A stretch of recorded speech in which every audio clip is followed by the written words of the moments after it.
Assalamualaikum warahmatullahi wabarakatuh.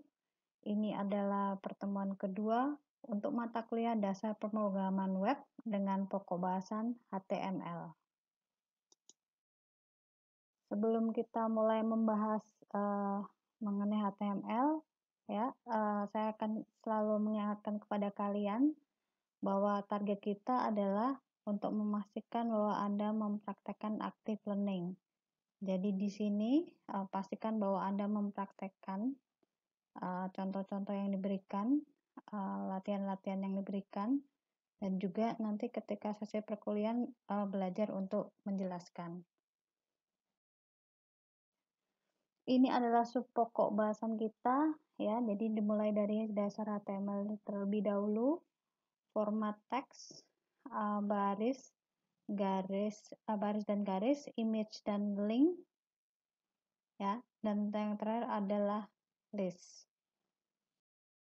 Kita mulai dari dasar HTML, yaitu mengenai versi standarnya, ya. Jadi HTML dimulai dari tahun 91, mulai dari versi yang pertama hingga versi kelima. Yang kita gunakan untuk mata kuliah DPW adalah HTML versi 5 dan pengembangannya, ya. Jadi nanti akan ada pembedanya, suatu dokumen HTML itu menggunakan standar yang mana, tapi untuk mata kuliah kita pastikan bahwa kita memang menggunakan yang standar HTML 5. HTML dari pengertiannya, ya, dia singkatan dari Hypertext Markup Language, bahasa markah yang digunakan untuk mendeskripsikan konten atau struktur dari halaman web. Nah, standar HTML dari bermacam-macam versi tersebut itu merupakan hasil kerjasama antara W3C, World Wide Web Consortium, dan WOTWG, yaitu Web Hypertext Application Technology Working Group. Berikutnya adalah mengenai istilah, ya. Jadi pastikan ini benar-benar paham mengenai istilah. Jadi nanti jika ada instruksi menggunakan tag, elemen, atribut, apa yang dirubah, Anda harus paham. Jadi ada 3 istilah utama dalam HTML. Yang pertama adalah tag. Tag di sini adalah bagian dari HTML yang digunakan untuk menentukan tingkah laku web. Ya, tag dapat berupa tag pembuka atau tag penutup. Sintaks penulisannya tanda kurang dari nama tagnya, kemudian ditutup dengan tanda lebih besar dari. Itu untuk tag pembuka. Untuk tag penutup bedanya adalah menggunakan ini tambahan / setelah penggunaan tanda kurang dari. Yang kedua, ya, ada istilah namanya elemen. Nah, kalau tag tadi kan per bagian. Kalau elemen itu berarti sudah pasangan. Ya, jadi ada pasangan tag dari tag pembuka dan penutup beserta kontennya. Berikutnya ada atribut. Atribut ini digunakan untuk memodifikasi nilai dari elemen. Nah, umumnya nilai atribut diletakkan dalam tanda petik. Nah, gambar di bawah ini jelas ya contohnya. Jadi kita punya elemen menggunakan tag yang digunakan adalah tag A atau E, ya, untuk menentukan address, atau kadang istilahnya adalah anchor. Ya, jadi ini dibuka, kemudian ditutup, ya, kemudian ini kontennya, teks Google, ini adalah atribut dari tag A, berikut nilainya. Ya, nilainya umumnya diletakkan di dalam tanda petik. Ini adalah contoh struktur dasar, ya. Ingat kita menggunakan standar HTML5, ya. Baris pertama yang Anda lihat ini menunjukkan bahwa kita menggunakan standar HTML5. Ya, jika Anda melihat baris pertama, jika Anda melihat dokumen HTML lain, entah di mana, ya, Anda melihat baris pertamanya tidak seperti itu, berarti dia menggunakan HTML versi yang lain, entah 4 atau apa, yang kalau 5 lebih simple. Ya, jadi lihat dulu doctype-nya. Dari doctype-nya itu kita tahu deklarasi tipe dokumen HTML-nya dia menggunakan versi berapa. Setelah deklarasi doctype, ya, tipe dokumen, berikutnya ini. Ya, dokumen HTML harus selalu diawali oleh penggunaan tag HTML. Ya, karena dia merupakan kontainer atau root dari dokumen HTML. Selalu harus ada penggunaan tag HTML. Ya, karena berpasangan makanya ini elemen HTML. Ya, di dalamnya berikutnya ada dua elemen utama. Yang pertama adalah head. Ya, yang kedua adalah body. Head itu semua informasi yang tidak ditampilkan dalam web browser. Ya. Jadi tidak ditampilkan di dalam halaman webnya. Semacam data metadatanya, title-nya, link, script, dan lain-lain. Nah, sedangkan yang kedua yaitu body itu berisi semua informasi yang akan ditampilkan dalam web browser atau ditampilkan dalam halaman web. Ya, jadi ingat ada 4 komponen utama untuk struktur dasar HTML. Pertama adalah deklarasinya. Ya, kedua tag HTML, jangan lupa ditutup. Ya. Ketiga tag head, jangan lupa ditutup. Keempat adalah tag body.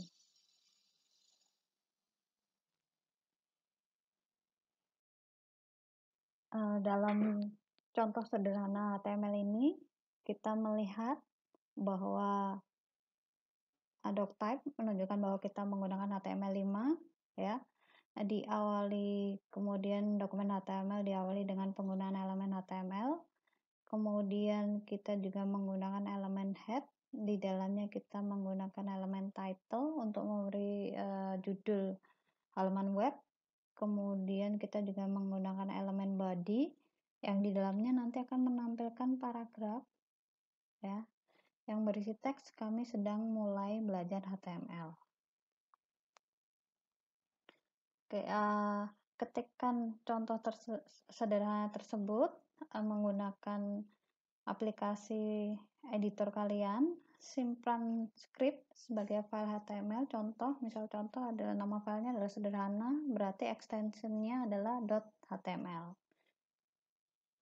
Ya, perlu saya ingatkan bahwa di sini kita fokus kepada pengembangan web statis.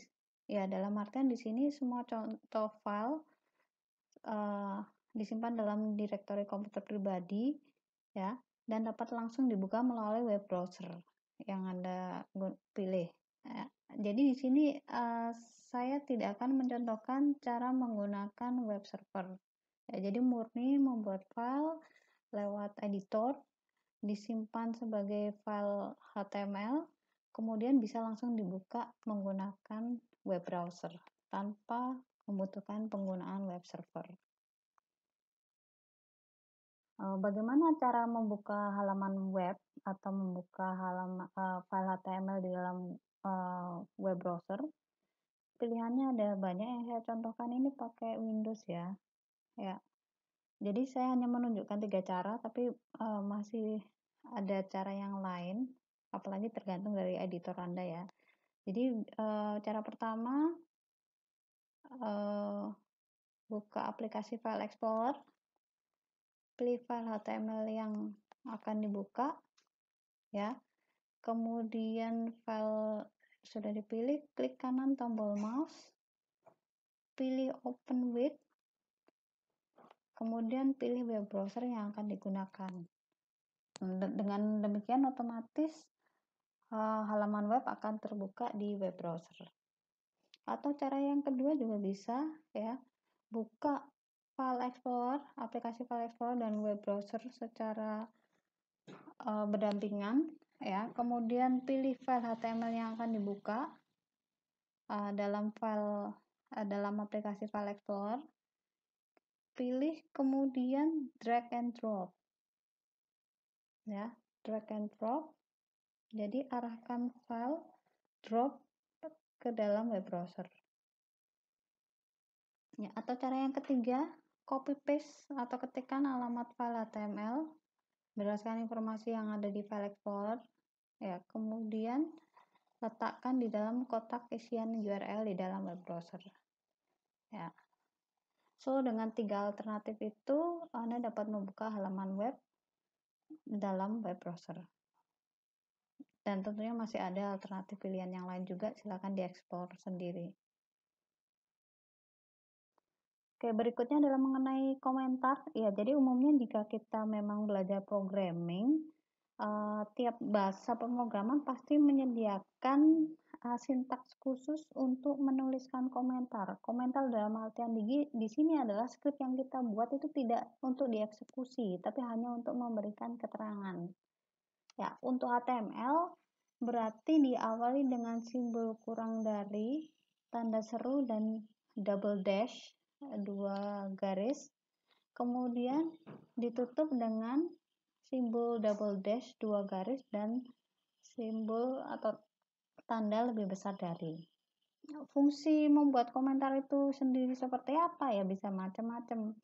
Jika Anda biasa programming, mungkin mau narsis sedikit, memberi nama bisa ya, memberi nama Anda, kemudian juga bisa memberi nama aplikasi, atau untuk mendeskripsikan tujuan dari script ya, memberi tanggal, nomor versi, informasi hak cipta dan seterusnya.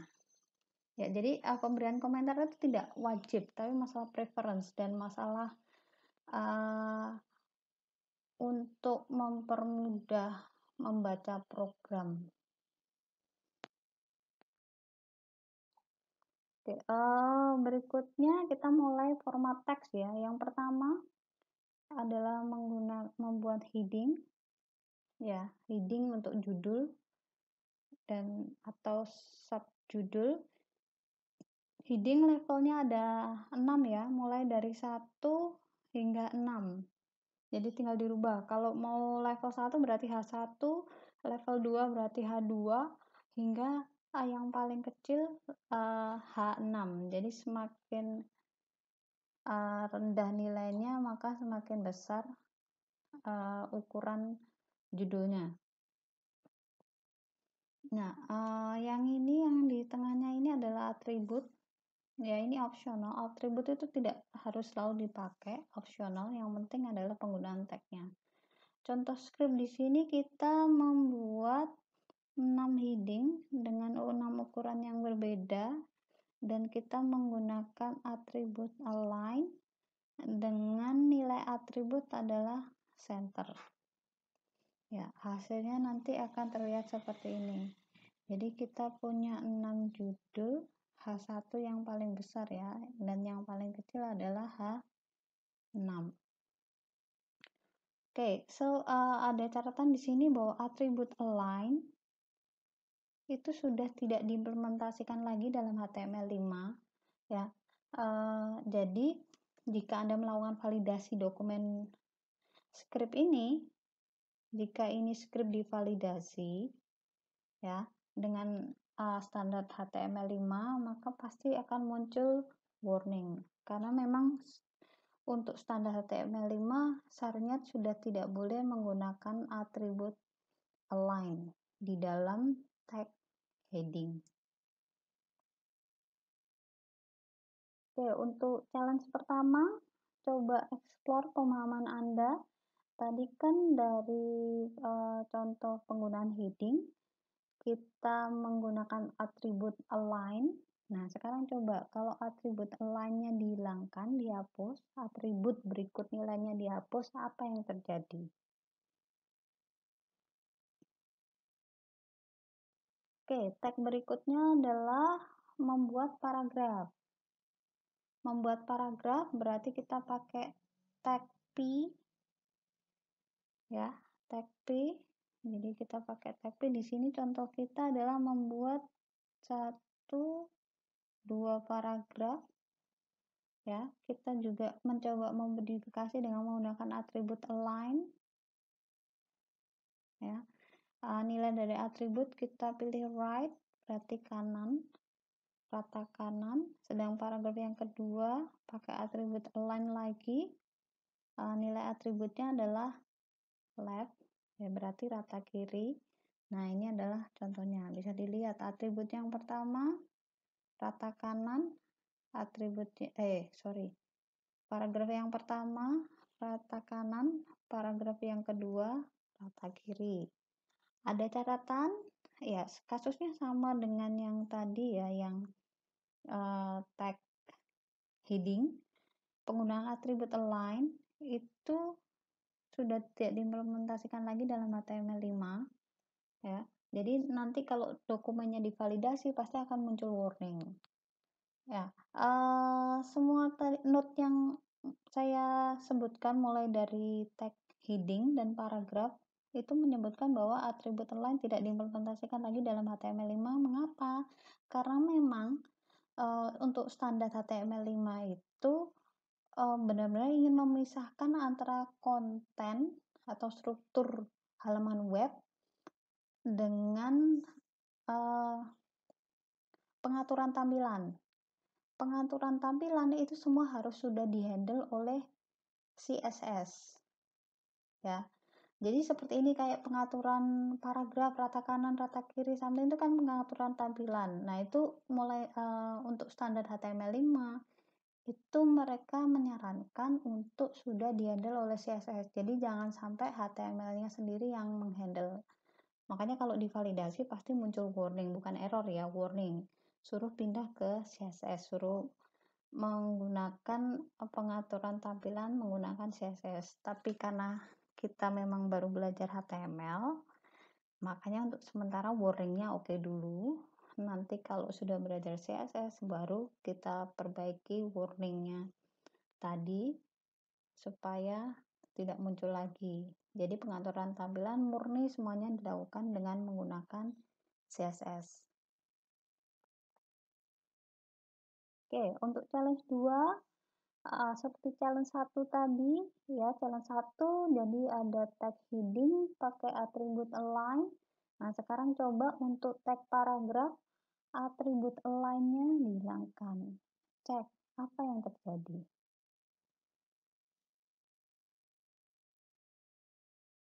Oke, format teks berikutnya kita ingin membuat block quote, ya, jadi kutipan.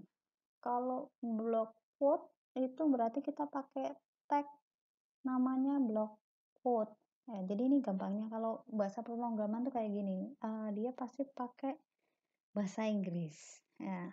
Jadi asal kita hafal katanya dalam bahasa Inggrisnya, kita lebih mudah nanti tahu, bisa nebak, oh, tagnya nanti pakai kayak tadi heading pakai H, paragraf pakai P. Nah, block quote ini lengkap dia nulisnya block quote. So, ini ada contoh, ya, tampilan halaman webnya. Nah, sekarang Anda coba buat skripnya. Gimana caranya contoh teks yang muncul di halaman web itu uh, dapat dibuat skripnya seperti apa, ya. Jadi bagaimana skripnya untuk dapat menampilkan teks seperti contoh di depan. Nah, ini tentunya menggunakan block quote karena kutipan.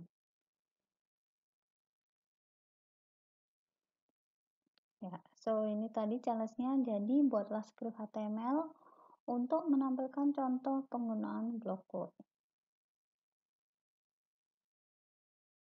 Oke, format teks berikutnya adalah font, ya.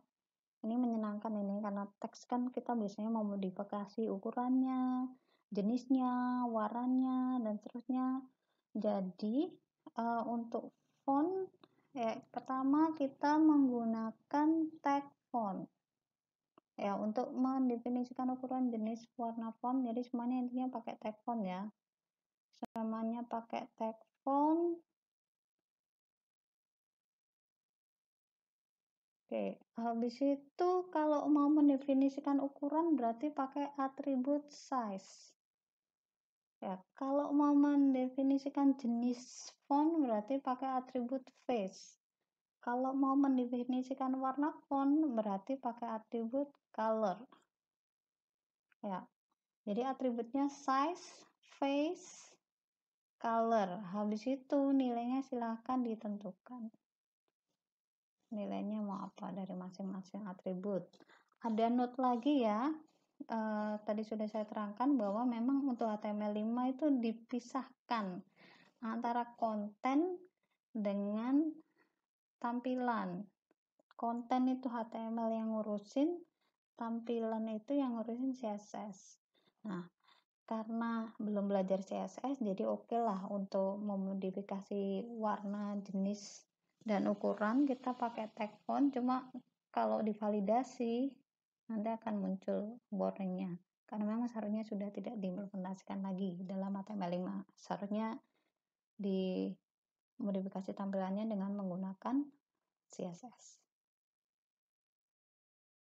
Oke, challenge 4 ya, buat script ya. Untuk menampilkan contoh format font berikut, jadi kita punya 3 teks. Yang pertama, 2, 3. Jadi di sini ukurannya dimodif, di sini jenis fontnya dimodif, di sini warna fontnya dimodif. By default itu kan HTML itu kan pasti dia menggunakan jenis Times New Roman. Ya, ukuran teksnya kalau nggak salah by default, silakan nanti Anda cek sendiri. Tapi by default dia menggunakan jenis fontnya adalah Times New Roman. Nah, di sini kita rubah jadi kurir. Warnanya kan by default seharusnya dia adalah hitam, tapi kita coba merubahnya menjadi biru.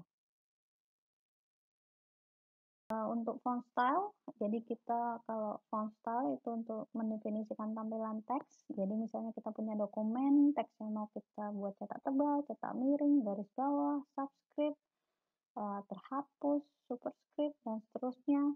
Nah, itu bisa dilakukan ya. Untuk HTML berarti kita bisa pakai elemen atau tag B, singkatan dari bold, berarti cetak tebal. Berikutnya ada bisa juga pakai strong. Nah, ini mulai HTML5 kalau nggak salah. Tag strong itu sebelum HTML5 tidak ada tag strong. Juga cetak tebal. Nah, kemudian ada I, singkatan dari italic, cetak miring. Ya, ini yang baru ya, EM juga. HTML5 ini sebelum HTML5 tidak ada, dan seterusnya.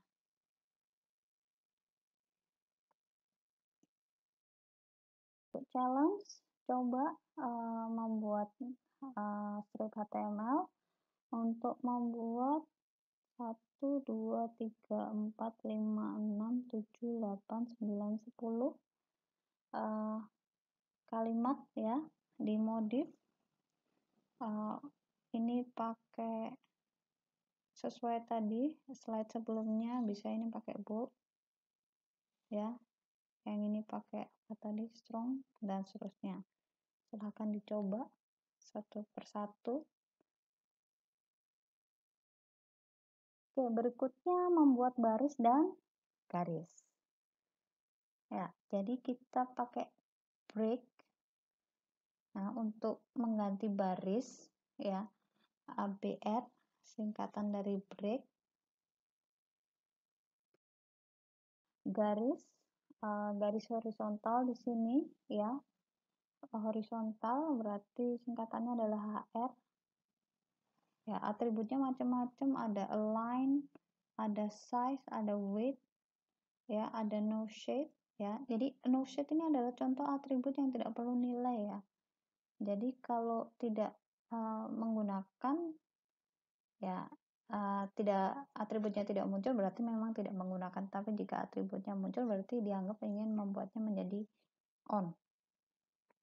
Ya, so ada node elemen HR sudah tidak diimplementasikan lagi dalam HTML5 ya, karena dia sudah dianggap untuk mengatur tampilan, jadi sudah dipindah untuk penggunaannya di CSS. Berikutnya adalah mengenai image dan link. Ya, ketika kita mulai belajar mengenai image dan link, berarti ada satu konsep penting yang Anda harus benar-benar paham. Ya, jangan sampai yang salah diimplementasikan. Kenapa? Karena di dunia nyata memang harus betul masalah pathnya. Dan nanti juga untuk ujian, jadi semua tentang berkaitan dengan DPW yang diuji, entah tugas atau TS atau UAS, kesalahan penerapan file path akan mempengaruhi nilai. So, definisinya file path itu digunakan untuk mendeskripsikan lokasi suatu file di dalam struktur direktori suatu situs web. Bagaimana untuk mempelajarinya? Ya, pertama dulu file path itu macamnya ada dua. Yang pertama adalah absolute. Yang kedua adalah relatif. So, ada dua pilihan dari absolut dan relatif. Yang Anda harus terapkan adalah yang relatif. Jangan pernah menerapkan yang absolut. Larangan ini. Ya. Wajib menerapkan relatif path, tidak boleh menerapkan absolute path. Bagaimana mempelajarinya? Pertama, Anda harus punya dulu file script HTML. Ya. Jadi miliki dulu file script HTML. Misal di yang saya contohkan ini file saya simpan di drive D, folder doc, subfoldernya DPW. Ya, silakan Anda tentukan sendiri untuk Anda nanti ngetesnya gimana. Tapi yang saya contohkan saya simpan di D, folder doc, subfolder DPW. Oke, satu punya file script HTML, dua punya file gambar. Ya, file gambar. Ya, misal kalau di contoh saya gambarnya namanya filenya adalah pic, ekstensinya JPG. Jadi pic.jpg. So, kita sudah punya script HTML, sudah punya gambar. Misal gambar Anda itu letaknya di dalam direktori yang sama dengan file HTML, maka ya, tadi kan file HTML-nya di d doc dpw. Berarti d doc dpw. Nah, karena direktorinya sama ya tinggal dimasukkan. Ya, cuma tidak boleh kita terapkan ini absolute path. Ya. Jadi kalau dia ada di direktori yang sama, versi absolute path-nya adalah langsung aja sebutkan nama filenya. Atau kalau cara lama pakai ini, tambahin dot // Jadi ini sama saja. Oke, itu jika ada di direktori yang sama antara file HTML dan file gambar. Apa yang terjadi jika gambarnya berada di dalam subdirektori? Misal subdirektorinya namanya image. Jadi file gambarnya ada di dalam subdirektori image dari direktori file HTML. Jadi file HTML kan di doc dpw. Nah, gambarnya ada di dalam subfolder image.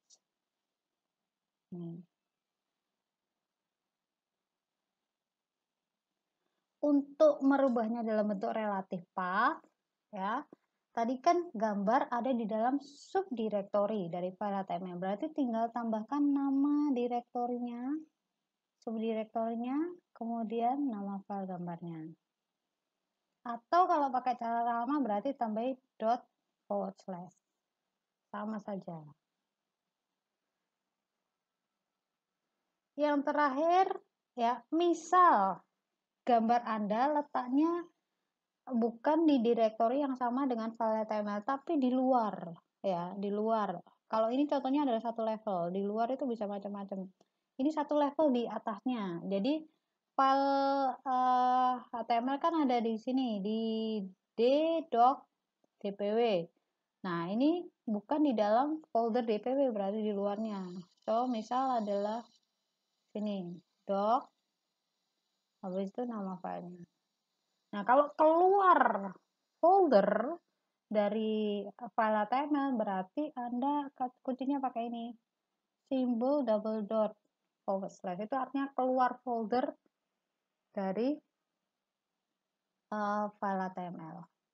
Ya. Ulang ya, tidak boleh dipraktekkan, jangan sampai. Di dunia nyata tidak dipraktekkan. Dalam ujian mengaruhi nilai. Anda wajib menggunakan relative path. So, kita ya memuat gambar dulu. Kalau memuat gambar berarti pakai tag image. Ya, perhatikan tag image ini tidak perlu tag penutup. Ya, jadi pada prinsipnya tag HTML itu harus dibuka dan ditutup. Ya, cuma ada beberapa tag yang memang tidak perlu ada secara terpisah tag pembuka dan penutup. Ini cukup beginikan berarti sudah tertutup. It's enough. Ya, so kita ingin memuat gambar dalam halaman web berarti butuh tag image, kemudian kita tentukan lokasi gambarnya. Lokasi gambarnya pakai atribut src, singkatan dari source. Ya. Kemudian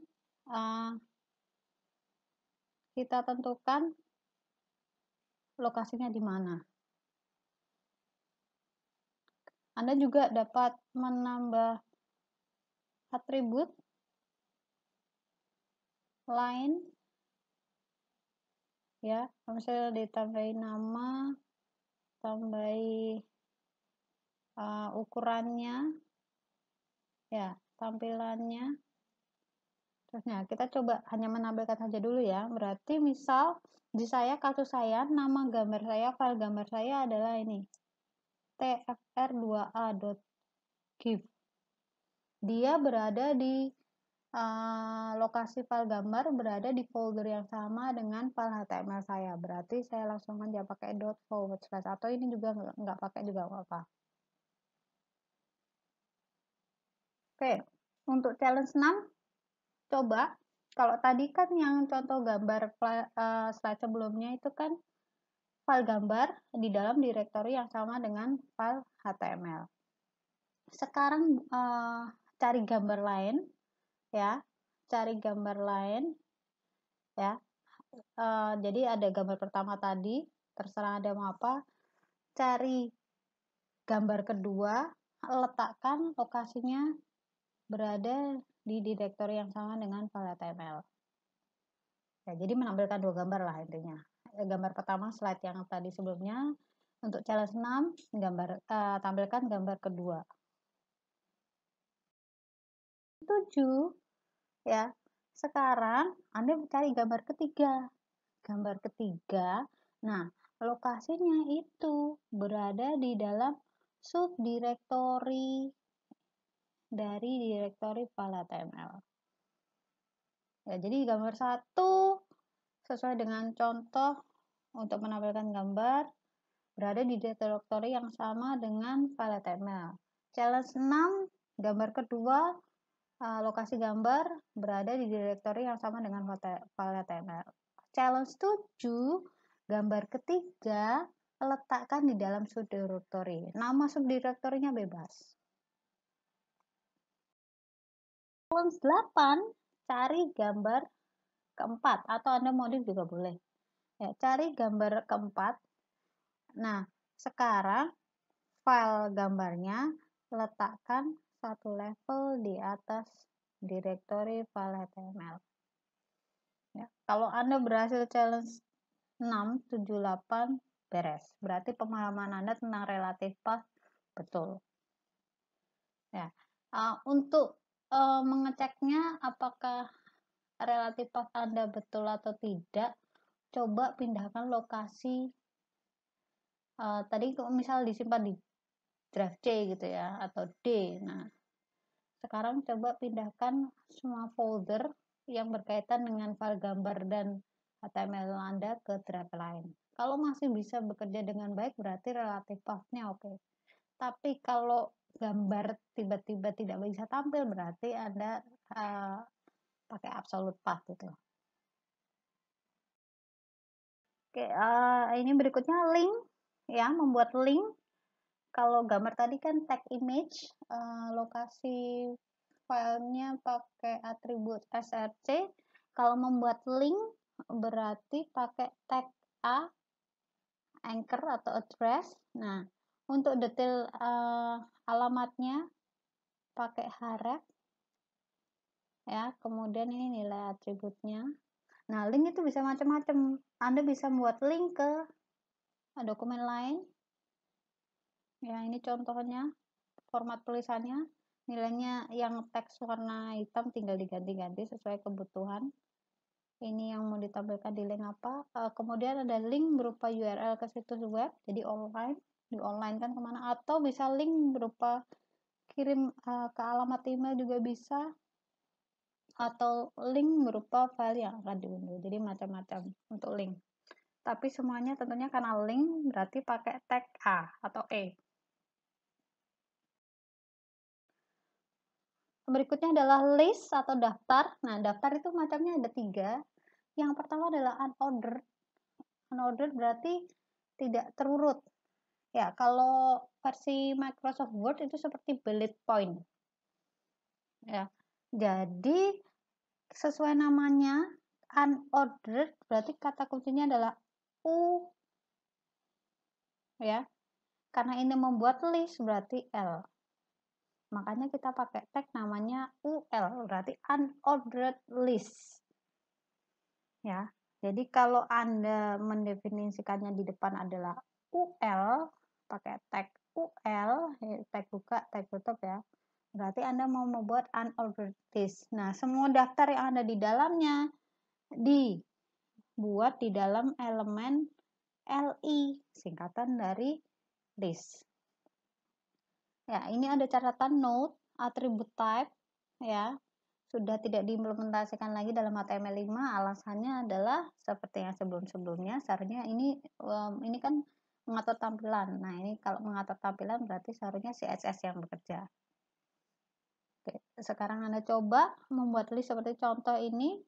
Berarti yang teks ini ada dibikin membuat apa? Ini adalah listnya unordered.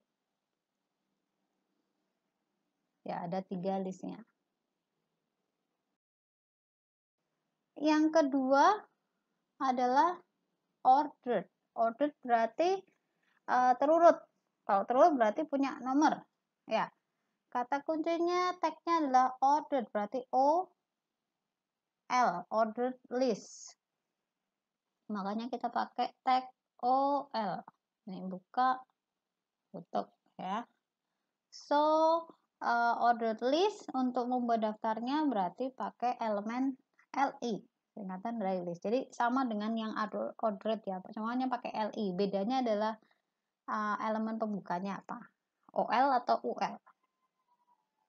Sama catatan bahwa atribut type tidak diimplementasikan lagi dalam HTML5. Yang ketiga ini definition list. Ya, ini agak berbeda dengan unordered atau ordered list dan agak jarang dipakai dibandingkan unordered dan ordered list. Ini untuk membuat daftar grup, di mana setiap grup memiliki daftar definisi masing-masing nama nilai. So, definition list kata kuncinya berarti DL, makanya tagnya adalah DL. Ya, di dalam DL ada DT. Ya, di dalam DL ada DT, di dalam DT. Nah, ini definition data definitionnya diterangkan di sini. So, kalau contoh di sini ini berarti adalah ini DL ya. Yang ini adalah DT-nya. DT-nya ada 2. Yang ini adalah DD.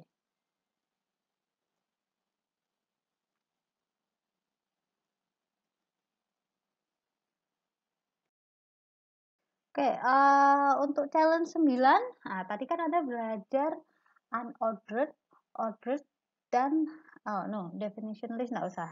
Nah, ini kan unordered dan ordered. Nah, list itu bisa dibuat bersarang atau nested list, daftar bersarang atau nested list.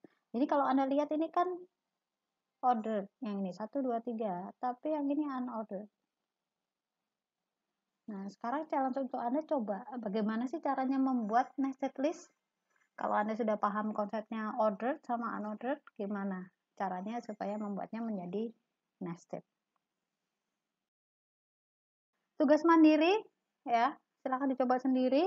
Jadi ada workshop, cek di psikologi ya, di folder workshop. Ada bagian 1 dan bagian 2. Bagian 1 ini tentang, masih ingat tadi saya selalu bahas validasi. Nah, ini untuk melakukan validasi itu gimana sih caranya? Ada websitenya, silahkan nanti diimplementasikan. Untuk tugas, tugas semua yang dinilai itu nanti akan dicek validasinya. Jadi familiar dari sekarang dicek. Yang bagian 2 itu tentang developer tools. Ya, silahkan dicek juga developer tools, bagaimana cara menggunakan, apa manfaatnya. Ya, kalau Anda minat ke pekerjaan web developer tools ini akan sangat membantu sekali. Untuk saya ingatkan, ini pendapat saya tentang Anda. Saya tahu Anda bisa. Ya, karena Anda bisa masuk ke teknik informatika. Jadi Anda punya basic. Anda bisa. Nah, sekarang tinggal tergantung Anda. Anda ingin membuktikan bahwa Anda benar-benar bisa atau tidak. So, it's up to you. Ya, versi saya percaya Anda bisa. Oke,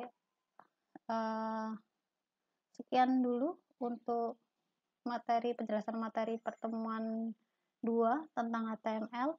Wassalamualaikum warahmatullahi wabarakatuh.